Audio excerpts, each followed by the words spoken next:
तो hello student, कैसे हो आप सब। स्वागत है आपका आपके अपने यूट्यूब चैनल स्टडी विद आसू में। सो स्टूडेंट्स, इस वाली पर्टिकुलर वीडियो में हम बात करने वाले हैं माइक्रोबियल स्पॉयलेज के बारे में। ओके, सो स्पॉयलेज का मतलब ही क्या होता है। स्पॉयलेज मतलब जो लाइक फूड के बारे में हम देख रहे हैं। फूड स्पॉयलेज ऑफ फूड क्या होता है। खाना अगर है वो वहाँ पे माइक्रोब्स वगैरह है वो उसके ऊपर बैक्टीरिया वगैरह ग्रोथ करने लगते हैं, ईस्ट वगैरह ग्रोथ करने लगते हैं फूड के ऊपर, और वो बैक्टीरिया उस फूड को डिस्ट्रॉय करने लगते हैं, डिकेइंग उसको है वो करने लगते हैं, उसके न्यूट्रिशन को ख़राब कर देते हैं, उसके टेक्सचर को, उसके कलर को, उसकी स्मेल को है वो बिगाड़ देते हैं। तो उसी को है वो हम स्पॉयलेज बोलते हैं। और वो अगर माइक्रोब्स कर रहे हैं तो उसे माइक्रोबियल स्पॉयलेज बोलते हैं। ओके, सो माइक्रोबियल स्पॉयलेज यहाँ पे हम देखेंगे। So microbial spoilage refer to the degradation of food and pharmaceutical और other substance, okay, due to the growth and activity of micro organism. Okay, like bacteria, fungi में yeast and mould आ जाएंगे। Okay, उनके growth से अगर है वो वहाँ पे डिग्रेडेशन हो रहा है फूड का और फार्मास्यूटिकल प्रोडक्ट्स का, तो वो वहाँ पे माइक्रोबियल स्पॉयलेज कहलाता है। And other microbes, okay, and this spoilage lead to change in sensory characteristics such as color, flavor, texture, odor, okay, and making the product undesirable or unsafe for consumption or use। Okay, तो वो sensory characteristics जो food के होते हैं, जैसे कि दिखाई देखना एक सेंसरी कैरेक्टरिस्टिक्स है, सूंघना एक सेंसरी कैरेक्टरिस्टिक्स है, तो उनको है वो बदल देता है, खाने को है वो उसके कलर को चेंज कर देता है, उसकी स्मेल को वो ख़राब कर देता है। तो वो सब माइक्रोबियल स्पॉयलेज में आता है। फूड स्पॉयलेज अगेन वही होगा। Food spoilage is the process of change in the physical and chemical properties of food, okay, so that it become unfit for consumption. वही है जो हमने पहले बात की है। Food spoilage is any undesirable change in food, okay, and जो हम नहीं चाहते हैं फूड में, जैसे हम नहीं चाहते कि फूड वो गंदा महके, है ना, अगर वो उसमें स्मेल अच्छी नहीं आएगी अगेन, तो वो यहाँ पे most natural food have a limited life, okay, and for example fish, meat and milk and bread are like perishable food. तो यहाँ पे उसकी लिमिटेड लाइफ्स होती है यहाँ पे, and which means they keep for a considerable longer time, okay, sorry, they have a short storage life and they easily spoil. तो उसकी है वो लाइफ स्पेन बहुत ही कम होती है इनकी। मीट हो गया, जैसे मिल्क हो गया, काफ़ी कम लाइफ स्पेन होती है। उसके बाद में वो काफ़ी जल्दी है वो स्पॉयल होने लगते हैं, ख़राब होने लगते हैं। And other food also decompose eventually, even though they keep for a considerable longer time, okay, so वो फूड जो कि लंबे समय तक है वो यहाँ पे रखे जा सकते हैं, लेकिन वो भी है वो धीरे धीरे है वो कहीं ना कहीं डिकम्पोज होना शुरू कर देते हैं।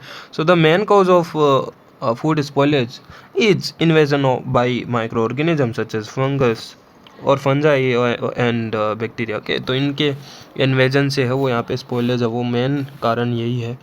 बाकी आगे हम देखेंगे एंजाइमिक एंड केमिकल स्पॉयलेज भी। But when food is covered with फरी growth and become soft and smell bad, the spoilage is caused by the growth of mold and yeast. And yeast is a form of fungus, okay, fungi, and microbial spoilage by mold and yeast, including souring of milk, growth of mold on bread, and rotting of fruit and vegetable, okay. So rotting का मतलब spoilage से ही हम बोलते हैं decaying करना उनका fruit का और वेजिटेबल का, ओके। तो ये सब है वो यहाँ पे ईस्ट एंड ये सब बैक्टीरिया है वो इनको स्पॉयलेज करा देते हैं। So these organism are rarely harmful for to human के लिए, ऑल्दो ये जो बैक्टीरिया जो कि इन फूड को डिकेइंग कराते हैं वो ह्यूमन के लिए हार्मफुल तो नहीं होते हैं, ओनली वो बस न्यूट्रिशन को ख़राब कर देते हैं। ह्यूमन अगर उनको खा भी ले तो वो इतना हार्मफुल नहीं होगा, डिजीज़ प्रोड्यूस नहीं करेगा, बट वोमिटिंग वगैरह हो सकती है, okay. So but bacteria containing contamination is often more dangerous because the food does not always look bad, okay, and even if it is severely infected, okay। तो कहने का मतलब फंगस जो इन्फेक्शन है, चाहे वो मोल्ड का हो चाहे ईस्ट का हो, वो ज़्यादा इतना डेंजरस नहीं होता है ह्यूमन के लिए, लेकिन जो बैक्टीरियल इन्फेक्शन है वो ज़्यादा यहाँ पे डेंजरस होगा, क्योंकि कहीं ना कहीं कुछ कुछ बैक्टीरिया होते हैं जो कि स्पॉइल कर देते हैं, लेकिन वहाँ पे उसमें कैरेक्टरिस्टिक्स नहीं दिखते हैं। ओके, लेकिन वो काफ़ी ज़्यादा है वो वहाँ पे डेंजरस हो सकते हैं ह्यूमन के लिए। Okay, when micro organism get access to food, they utilize the nutrition found in it, and their number rapidly increase. Okay, so जब माइक्रो ऑर्गेनिज्म फूड के ऊपर है वो लाइक इन्फेक्ट करते हैं, तो वो फूड को एज ए न्यूट्रिशन यहाँ पे काम में लेते हैं और उनकी अपनी क्वांटिटी को, ग्रोथ को वो बढ़ाने लगते हैं उसको खाकर। ओके, तो वहाँ पे उसके न्यूट्रिशन को वो डिके करते हैं। So they change the food flavours and synthesis new compounds that can be harmful to human. Okay, वो हो सकता है ह्यूमन के लिए हार्मफुल हो, उनके न्यूट्रिशन को खाकर वो जिस कंपाउंड में कन्वर्ट करते हैं डाइजेस्ट करके, वो हो सकता है ह्यूमन के लिए हार्मफुल हो। And food spoilage directly affect the colour, taste, odour. Okay, उसके स्वाद को, रंग को, उसकी गंध को वो अफेक्ट करते हैं, consistency, texture of food, and it may become dangerous to heat. Okay, and the presence of a bad odour or smell coming from food is an indication that it may be unsafe. But remember that not all unsafe food smell bad. Okay, हालांकि smell जो ख़राब करने लगते हैं वो spoil हो जाते हैं फूड, और वो थोड़ा अनसेफ होता है खाने के लिए, लेकिन सारे अनसेफ फूड वो स्मेल बैड करते हैं ये ज़रूरी नहीं है। कुछ कुछ हो सकता है, कुछ कुछ फूड ख़राब भी हो गए हैं लेकिन स्मेल उसकी वही है, स्मेल ख़राब उसकी नहीं हुई है, ऐसा भी हो सकता है। So the term contact spoilage is used when microbial spoilage is the result of a direct contact of touching between the food and any contaminated or unclean surface. Okay, such as sleeve and food preparation on board and और अनवाश्ड hand. Okay, तो अगर direct contact से है वो like अपना हाथ है उसमें बैक्टीरिया मान लो, और वो उसी हाथ से अपन ने फूड को टच कर रहे हैं और उसी से डायरेक्ट है वो बैक्टीरिया वहाँ पे इन्फेक्ट कर जाता फूड से, तो वो यहाँ पे है वो कांटेक्ट स्पॉइलेज हो जाएगा। And it also include food to food contact. Okay, for example between cooked meat and raw meat, और between rotting fruit and sound fruit.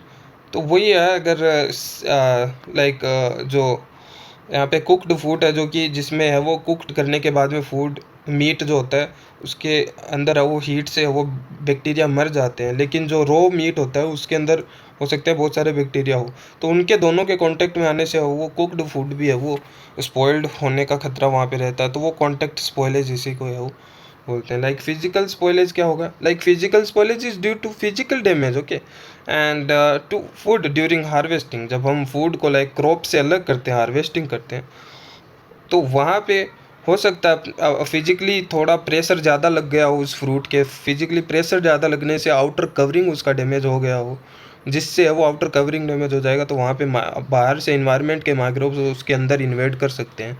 Okay, so process और disruption the damage increase the chance of chemical और microbial spoilage and contamination because the protective outer layer of the food is broken and microorganism can enter the food stuff more easily. Okay, for example, you may have noticed that when an apple skin is damaged, the apple rots more quickly. Okay, so apple की outer layer आप damage करके देखो, वो कहीं ना कहीं उसका outer layer हट जाएगा तो माइक्रोब्स ग्रोथ करने लगेंगे, या फिर उसके अंदर का खुद का केमिकल स्पॉइलेज भी हो सकता है जिससे वो यहाँ पे ब्राउनिश कलर का वहाँ पे वो होने लगता है एप्पल। ओके, तो वहाँ पे वो स्पॉइल हो जाता है वो फिजिकल डैमेज में।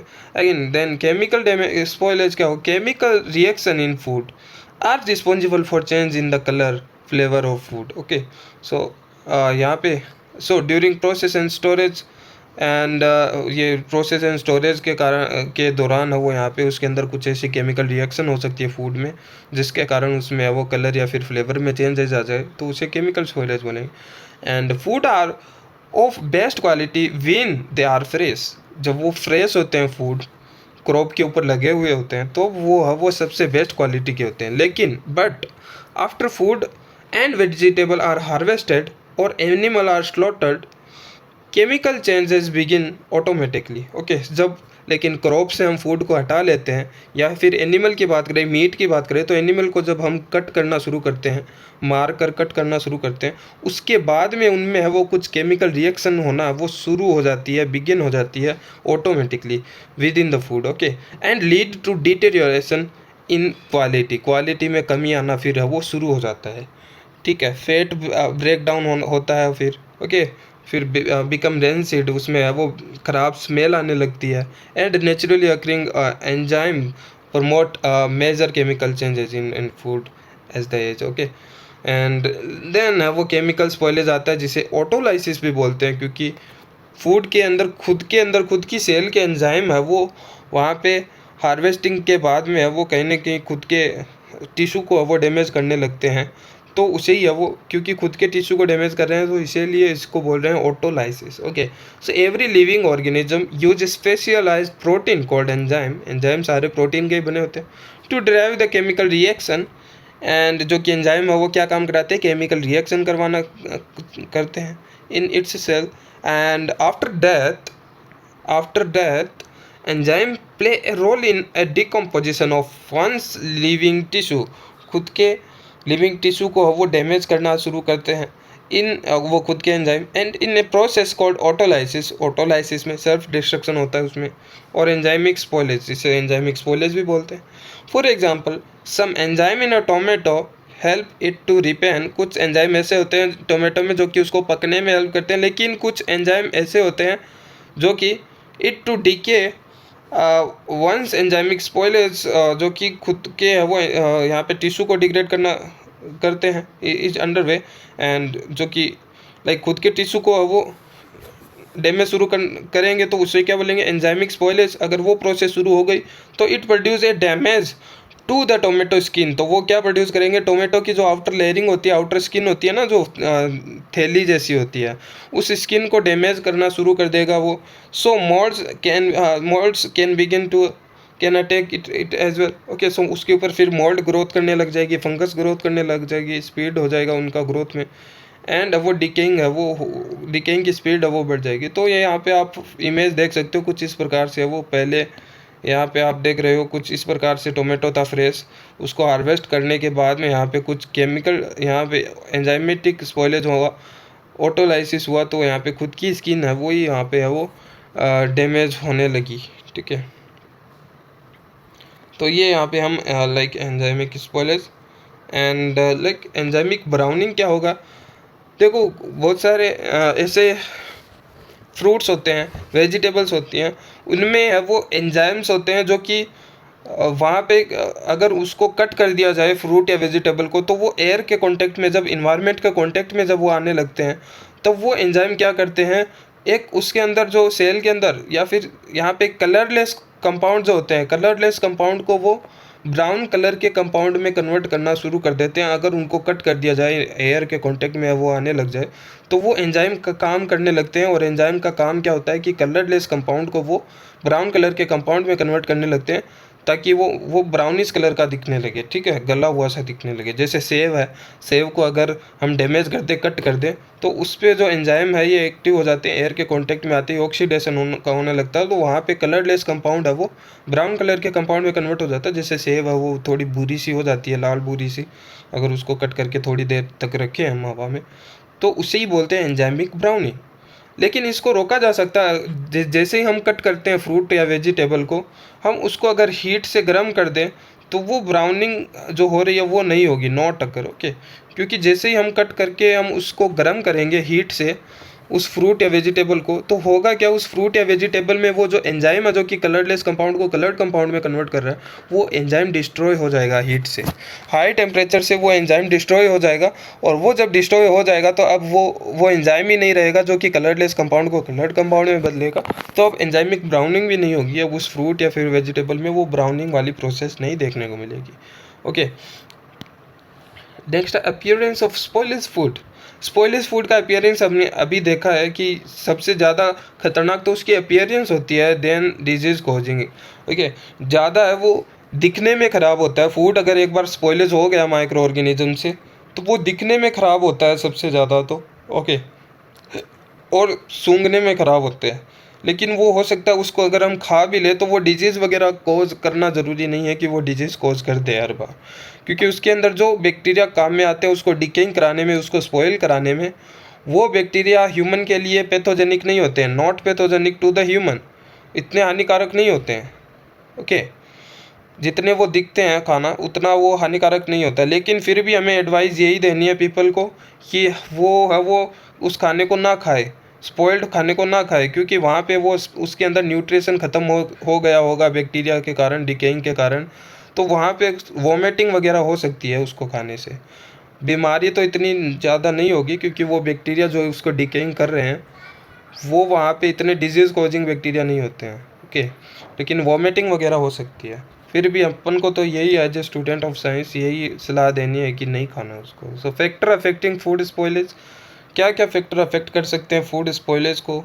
Okay, finally we turn to the factor that can increase और decay the process of food spoiling and the include it at water content. Okay, water content जितना ज़्यादा होगा फूड में उतना ही ज़्यादा वो अट्रैक्ट करेगा माइक्रो ऑर्गेनिज्म को, बैक्टीरिया को।